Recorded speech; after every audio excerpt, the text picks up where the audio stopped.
Welcome back to Sailing Seadrift and Clyde. In this episode, we finished sailing down Johnstone Strait and through Seymour Narrows again and head into Campbell River for the night. The next day, the weather changes and there's some thunderstorms rolling around. Luckily, we only hit a couple squalls that give us some pretty good fast sailing before a nice calm night. The next morning, Alex sets off home and I set off solo sailing back towards Nanaimo. Thanks so much for watching, and if you're enjoying the series, hit that subscribe button.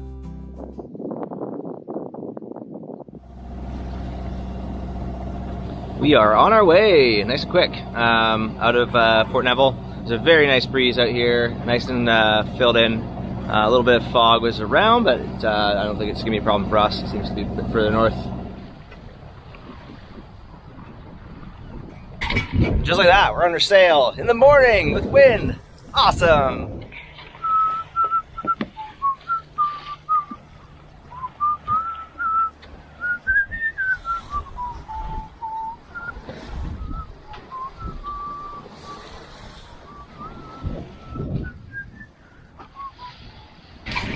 Yoo-hoo! This is awesome! Probably a little more hyper than I should be at 7:30 or 7 in the morning here. Alex is tolerating it, which is nice. But the wind in the morning has been super elusive pretty much this whole summer. There's been very few days where it's like awesome breeze right off the get-go. But here we are, cruising along. I see a bunch of whitecaps on the other shore here. Again, on that western shore of Johnstone Strait. It seems like there's more wind.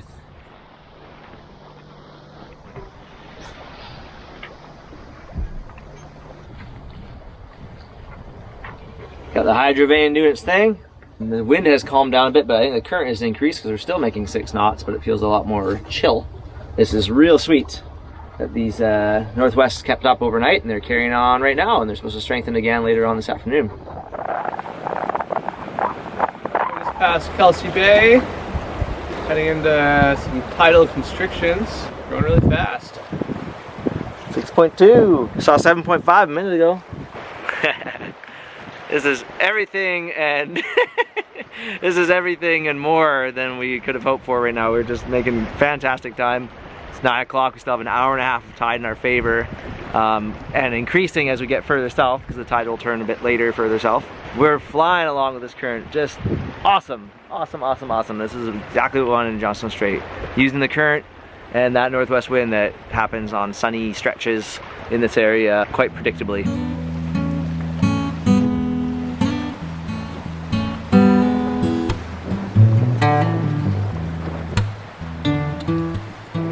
Continued awesome sailing. Got some Pacific white-sided dolphins rampaging around that we're hoping are going to come to the bow, but they seem like they're on a mission north right now, so maybe we're going to miss them this time. But cool to see them not too far away, zipping around, doing some jumps. The ebb's probably against us now, but we're still making excellent time. Alright, we're stuck between a rock and a hard place. A bunch of rocks and hard places. We were like thinking this wind line was creeping up to us, but we're actually creeping back to it because we're drifting a knot backwards right now. We just did a cool figure of 8, but we're gonna kick the engine on for a second here, see if we can just push past this constraint. And there's a little wind line up ahead that we might be able to start sailing on. Otherwise, we're gonna tuck into an anchorage just around the corner here. But yeah, puff back on because we just drifted backwards a few hundred yards. Okay, so we powered for a couple miles and did find a back eddy, which is great. And now the wind has since come up, so we're not going very fast, so we're only 3 knots, but in the right direction, and the current has subsided somewhat. We are past the max ebb here in Johnstone Strait now, so that's allowing us to make some progress now that this wind has come up. We're at Turn Island right now, just right near Chatham Point, and Otter Cove, where we anchored on the way north.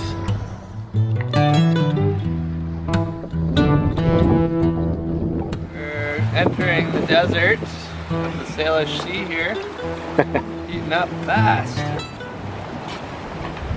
Just a couple miles from, or mile or so from Ripple Rock here. And the wind is getting a little fluky at the moment. Whoa. but we're bombing along at 6 knots, and I think we'll be doing that again. Got some current in our favor for sure. We're like an hour after slack, but it looks perfectly gentle down there, and we're just gonna get a nice boost through the Narrows and a nice boost down Discovery Passage towards Camel River. And for non-local folks, Seymour Narrows is one of like the main cruxes of the Inside Passage route, at least in the Vancouver Island area. The tide can run up to 15 knots here, obviously pretty extreme for most boats. And so you gotta hit it at slack most of the time. There are neap tides can be a bit lower. On the way north we hit it actually at max ebb, but it was only 4 knots, so it worked out really well for us. We actually tacked through. But there's these double-headed mountain, underwater mountains called Ripple Rock that got the tops blown off in I think the 50s. It was a huge explosion. They mined up into it and then packed it with explosives and blew the tops off, and that brought the depth from I think 10 feet below zero tide all the way down to about 40 or so. And they still stir up a lot of turbulence, but it's obviously not nearly as much a threat anymore. But yeah, anyways, going through it with this kind of tide, we'll probably have 4 knots, it'll be just fine. Array of strange things aboard these things. All kinds of cars, there's a dump truck, backhoe, and then of course a whole bunch of containers as well. All right, we are through Seymour Narrows, cruising along at 8.7 knots right now. That's pretty nice. It was totally drama free. There was hardly even any turbulence at all. There's a bit of a back eddy beside me here. Some ripples, but yeah, all good. Went right over top of Ripple Rock. It was just fine. Definitely wouldn't want to go through here though when it's running anything more than probably 6 or 7 knots would be what I wouldn't ever push it past. This is beautiful. We're gonna just fly down to our anchorage. We're probably gonna head to Gowland Harbor with this time.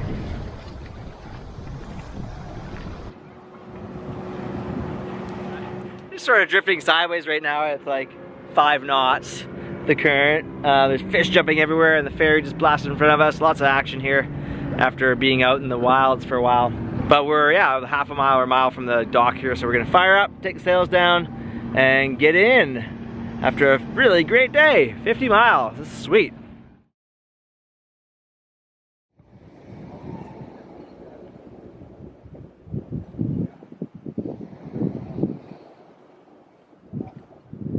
It's about 6:30 and we're just getting set to leave Camel River.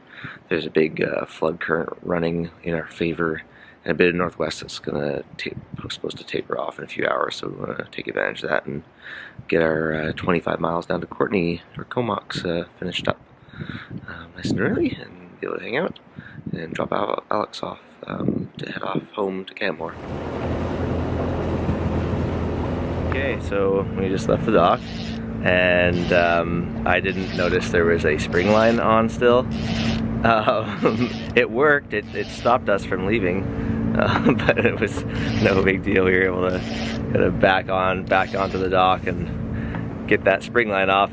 It was a bit, I guess, slightly dark still. Not dark, but it just hid. It was a black spring line. So yeah, so folks, the good advice is to check to make sure you have all your dock lines off before leaving the dock. Who would have known? But anyways, we're off on our way now. We're going 5 knots over the ground. I don't really think the sails are doing a whole lot. I think actually we're going so fast with the current that the Genoa is having a hard time staying open because of that, like probably 4 knots of just through the water or over the ground current movement we're making is just making it hard for it to fill with maybe the 5 knots of wind behind us. It looks a little windier just a little further south here. There's risk of thunderstorms today, which I haven't seen this whole summer, so hoping to get into Comox before any of that comes through. But if they come through, there's usually some wind with them. We'll see. But a little northwest right now, and we're heading out into the Salish Sea. First time for Sea Dream being back there since May. Pretty exciting.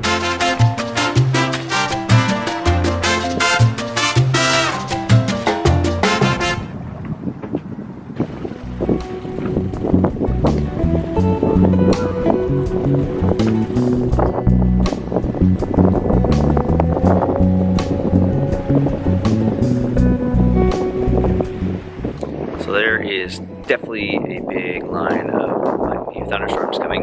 There's thunderstorms on the south end of the island right now. So they'll be pretty short-lived, but I think we're gonna be having expect some very different weather than what we have right now quite soon. So we're going to start getting the boat tidy and ready just in case we end up having some gale force winds associated with this trough, which we may well have, especially if there's thunderstorms.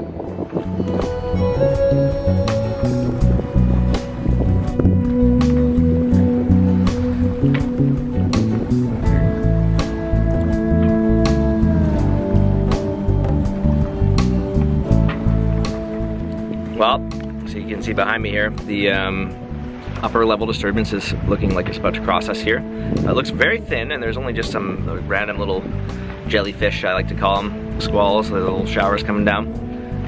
There's still thunderstorms rolling across the South Island, but they're not showing here on the lightning detection radar thing. But the wind is just picking up a little bit here, and we're still keeping a very close eye on it. And there's a sailboat motoring downwind past us for some reason. If you guys are watching this, tisk tisk.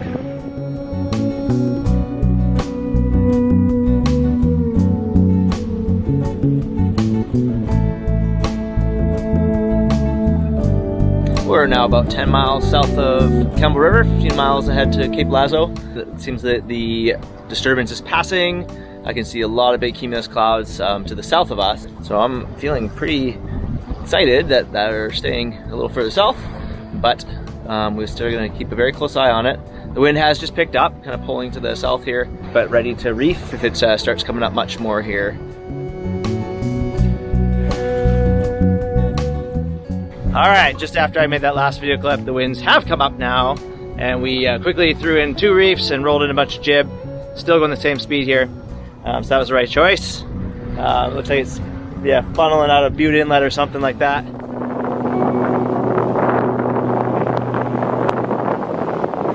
Wind is swirling all over the joint here.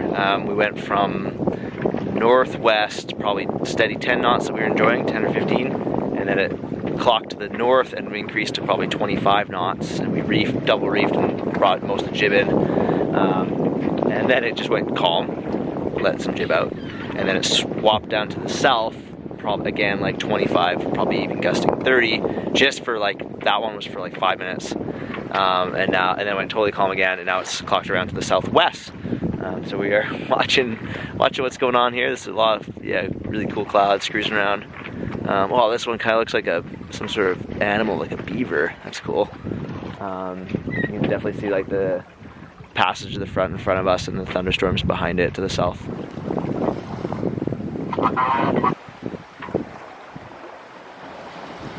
We're making our way at a nice pace towards Cape Lazo and Comox.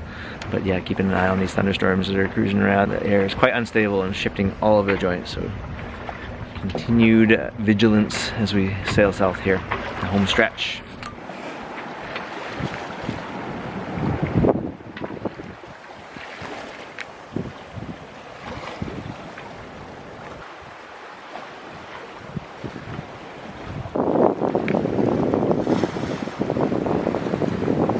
Managed to avoid the brunt of this system.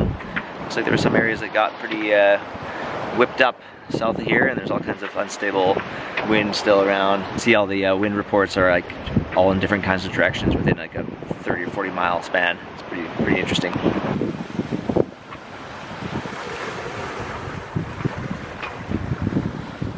Okay, Trevor and I are starting a new Discovery Channel TV show called Motoring Police. We're going to call out sailboaters motoring downwind.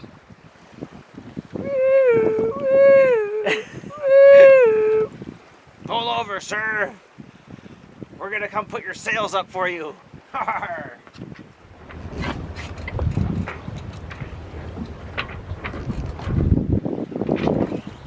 There's Alex checking Instagram. Or he's checking his MySpace actually. Yeah.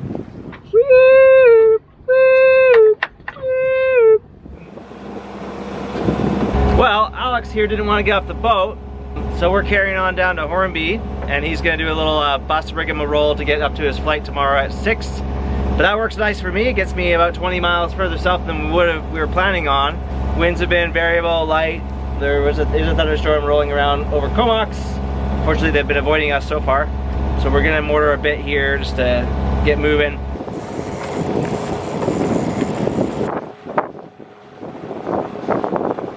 So we ended up in a forward cove here. There was a severe thunderstorm watch in the vicinity, and it looked like it was going to be tracking north, and it definitely has, but still didn't really like the idea of lingering longer than we had to with that stuff around. But it's a nice spot here. We just met some folks on this power boat behind us. We're going to go chat with them at the pub.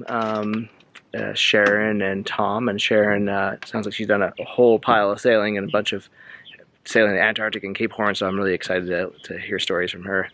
But it's a beautiful, peaceful spot here. We're just on the breakwater dock in Ford Cove. But all in all, pretty nice day. A little motoring at the end, which is whatever. It is what it is. Got to make some ground south. But yeah, I'll carry on south on my own tomorrow and drop Alex off at the ferry, and he's going to go back up to Comox that we just passed today. But he's got all day to do that, so sit in a cafe or take buses, one or the other, and we get to go to a more peaceful place than up in Comox Harbor.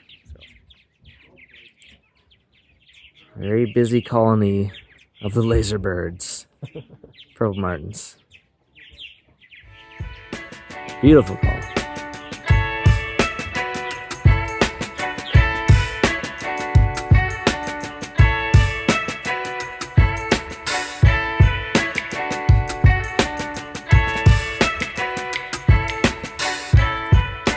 All right, Alex here is heading off back to Canmore. We're just gonna hop in the dinghy and blast across the channel here to Denman to save him a ferry ride. It's the same distance from here to the ferry terminal on Hornby as it is to Denman, maybe slightly closer across the way. So that's what we're gonna do now, and then I'm gonna carry on south. It's been a nice night here, even on the outer breakwater. It was fine. Sea Dream Clyde's nice and heavy, so we were able to have a good sleep, except for Alex got attacked by mosquitoes. Thanks for killing them, man. Anything to say? Mosquito patrol. Yep. Out.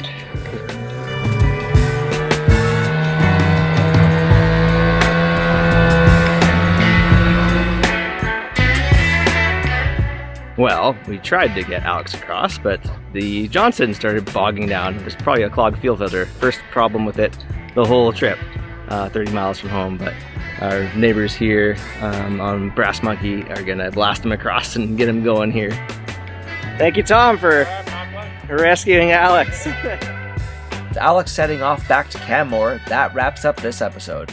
In the next one, I head solo back down to Nanaimo, and this will actually be the final episode of this 30-something episode series of sailing the Inside Passage to Alaska and back. After a bit of a calm start, the winds come up nice and strong and steady, but from the south, so I end up having to tack the rest of the way down to Nanaimo. The combination of the warm Salish Sea air and the perfect breeze that kept on blowing had me sail right into the night until about 2 in the morning. Sailing into the darkness was a wonderful experience and such a great way to finish the trip. The next day I do the last couple of miles down to Nanaimo Harbor and then sign off on this trip. Thanks so much for watching, and if you've enjoyed this series and want to see the next stuff coming up, make sure you hit that subscribe button. Bye for now!